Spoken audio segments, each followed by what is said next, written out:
Cuando sea necesario y cuando lleguen los 3 científicos a la sala de conferencia de la Torre Ejecutiva. Ahora vamos a hacer un repaso justamente hablando del reinicio de clases en el marco de la pandemia del coronavirus, de qué pasó en nuestros países, esperando lo que vaya a ocurrir esta noche, y para eso Valentina preparó un informe. Exactamente, Nicolás, porque lo cierto es que el retorno de clases es un desafío en todo el mundo, y yo lo que les propongo a continuación, vamos a interrumpirlo en cualquier momento cuando comience la conferencia, pero mientras tanto les voy contando qué ha estado pasando en otras partes del mundo donde ya ha comenzado a retornar las clases presenciales. Lo cierto es que la educación ha sido muy impactada por el COVID-19. Sin ir más lejos, vamos a ver una primera placa con información de UNESCO. Al 12 de mayo, el COVID-19 estaba afectando las clases en 168 países. Es decir, que está afectando el normal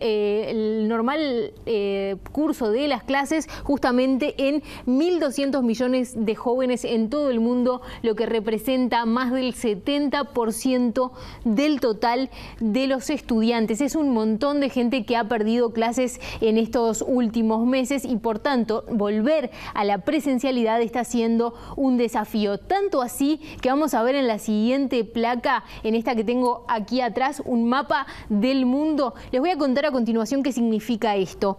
En verde ustedes tienen países que tienen un cierre total de las escuelas. Este mapa incluye a Uruguay porque es información que publicó el Observatorio Argentinos por la Educación en base a información de UNESCO, y UNESCO no está considerando ahí entonces qué pasa con las escuelas rurales. Pero en verde, es decir, buena parte de los países del mundo están entonces con un cierre completo de las escuelas. En rojo se pueden ver aquellos países con cierres localizados, es decir, que han tenido una situación mixta, y en amarillo los menos son aquellas zonas del planeta que pese a la pandemia han mantenido aún así las escuelas abiertas, pero son los menos. Lo que les propongo a continuación entonces es tratar de sacar algunas conclusiones. Por ejemplo, este mapa lo que nos deja clarísimo es que toda América Latina ha ido hacia el cierre total, que en Europa hay algunas diferencias que tienen que ver con que a esta altura, al 12 de mayo, que es el cierre de esta información, hay algunos países que habían ido hacia una apertura. Por ejemplo, en países como Italia, como India, todavía están muy lejos de pensar en un retorno a la presencialidad. Son países en los que el COVID-19 golpeó muy fuerte. Pero hay otros casos, como por ejemplo, un caso emblemático es el de Dinamarca, o también China, donde comenzó la pandemia, que ya han comenzado a retornar a las escuelas. Entonces ahora les voy a mostrar, y un poco para tener una idea de qué es lo que se nos viene, porque en definitiva lo que va a suceder aquí en Uruguay, más allá de sus particularidades, tiene mucho que ver con lo que ella se está experimentando en otros países. Vamos a ver para empezar el caso de Dinamarca.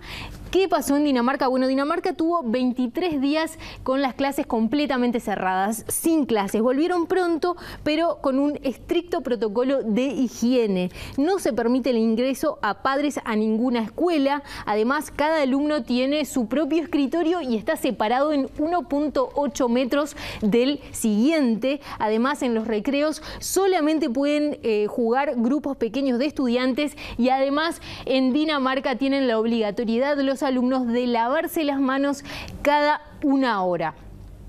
Otro de los casos que podemos estar viendo como, bueno, tal vez ejemplo de lo que se puede estar pensando para aquí, para Uruguay, es el de Alemania, que también ha tenido un retorno paulatino, en este caso en primaria. Concretamente estuvieron 34 días sin clases presenciales y volvieron en primaria también con un protocolo muy estricto de higiene. Un escritorio por alumno con 1.5 metros de distancia, grupos reducidos en los recreos para evitar el contacto físico, y la particularidad de Alemania es que a partir de lo que pase en primaria justamente van a tomar otras decisiones para secundaria, por ejemplo. Y un caso que es bien importante para mirar qué es lo que ha estado sucediendo, porque son los primeros que tuvieron que enfrentar esto. Si podemos ir a la placa anterior, en realidad es el caso de China. El caso de China es bien importante porque 47 días estuvieron sin clases. Yo les decía, la pandemia comenzó allí. Y bueno, ahí hay ciudades como Shanghái, como Beijing, que son muy populosas, peligrosas y por tanto han impuesto estrictos protocolos de higiene. Se toma la temperatura a todos los estudiantes antes de ingresar a clase. Si tienen temperatura alta, se los vuelve a mandar para la casa con otro protocolo de actuación.